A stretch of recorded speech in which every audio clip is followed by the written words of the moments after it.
What's up, guys? Today I'll be explaining what the heck is wrong with Sakamoto Days, because Sakamoto Days was a manga that was touted as the next Spy Family, or if you're a hipster, Buddy Daddies.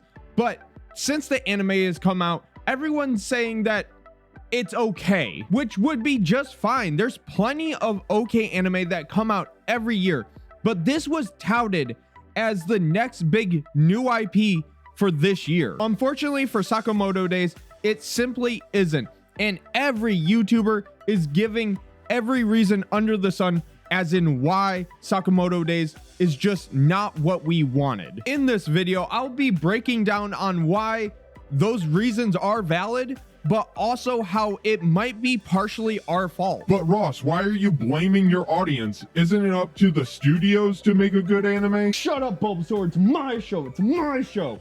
But he is correct. It is up to the studios to make a good anime. As fans, we shouldn't just blindly support anime just because we want it to be good. We should support anime that are good. But what is considered a good anime has changed over the years. For example, bad dubs are now mostly a thing of the past, but back in the 90s and 2000s, they were mostly acceptable and expected. All of your feelings are but a lie, they're all fake? Am I a fake? Be serious, you dumb girl. And Sakamoto Days, boy does it have a bad dub, and it's only intensified because it came out simultaneously. Boy, can I not say that word, simultaneously, or whatever, you know what I mean. Back in the day, you had to wait 6 months to a year for a dub, and that dub would usually be awful, and people were okay with it. There are plenty of great anime throughout history that have terrible dubs that everyone's just okay with, and I hate to break it to you, one of those is Dragon Ball. Dragon Ball does not have a good dub. Now, I'm not saying the voice actors are great and iconic, but the dub itself, especially when it originally released, was bad. Having these balls makes me feel something that resembles joy, I think. I want to caress them. Fun fact, Goku was supposed to have a country bumpkin accent because he was raised in the middle of nowhere, and the amount of changes they made were kinda crazy. If Dragon Ball came out with that same dub nowadays, people would be pissed. Same with Sakamoto Days, but the difference is Sakamoto Days came out in a world where good dubs come out all the time. Honestly, it's now standard for an anime to have a good dub. But before I keep going, don't forget to subscribe. It really helps the channel out. And personally, I really appreciate it if you comment down below how you guys are enjoying Sakamoto Days. But enough of that, on with the video. Animes like JJK, Spy Family, Don, Kaiju Number 8, all have fantastic dubs.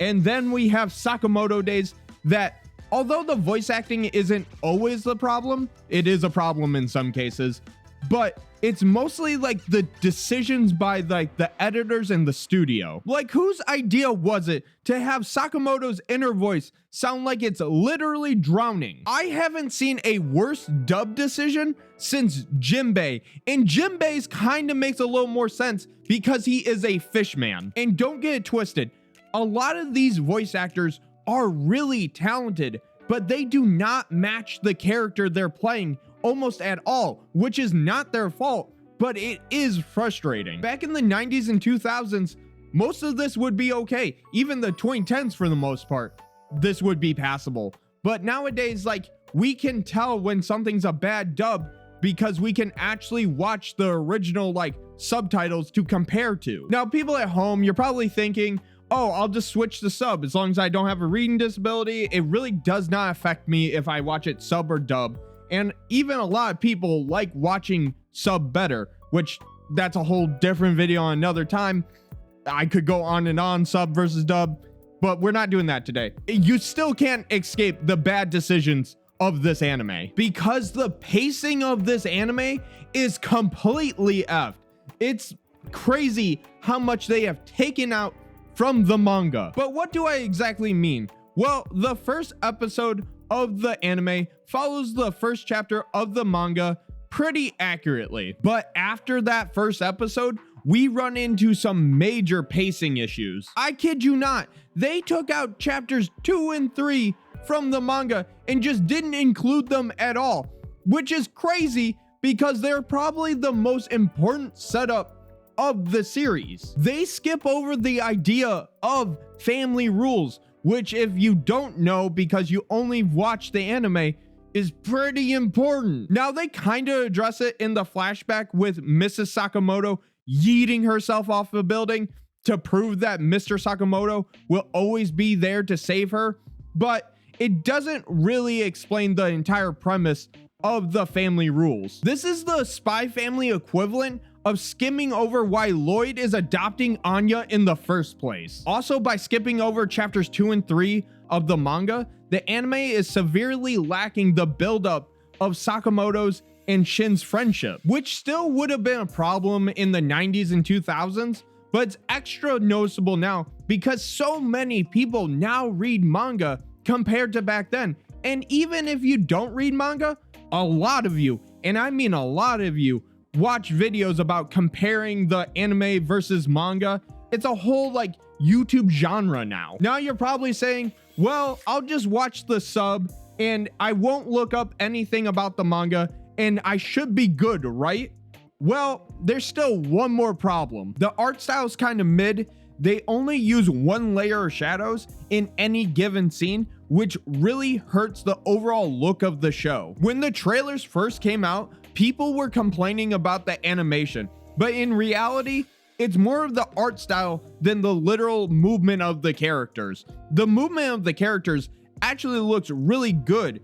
It's just the way that the characters look in any given scene just kind of looks dim and boring. Unfortunately, humans are dumb little monkeys, and when a art style is brighter, we are more likely to assume that it's better animation when it's actually the exact same. It's dumb, it sucks, but you do have to consider it when picking an art style. Now, this might all sound really nitpicky. That's because it is. In the last 5 years, the standards for anime have skyrocketed, which is a good thing because that means anime is getting better and better. But there has to be a limit because otherwise we'll end up like the video game industry. In one point in time, we had this thing called AA games. If you don't know what that is, it's kind of like video games that were kind of in the middle of the road when it came to production value. But because of games like Grand Theft Auto 5 and The Witcher, games have skyrocketed in budget, which is, kind of cool.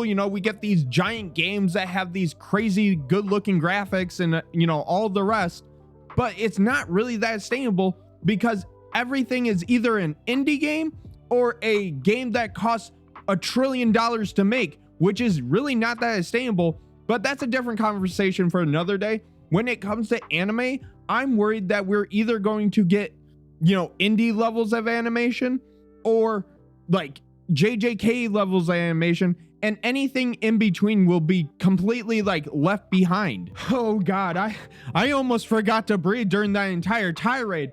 I almost passed out there. Anyways, my point is, Sakamoto Days is actually a pretty good anime if it came out 10 years ago. But now, because of our high standards, because of anime like JJK, Demon Slayer, and Kaiju number 8, Don to Don, we've just been getting so much good anime that a average anime is starting to look kind of bad, which is kind of sad because I actually really enjoy Sakamoto Days. So what's the solution? Well, I have no idea. But for Sakamoto Days specifically, I kind of believe the best way to view it is that Sakamoto Days is good for what it is.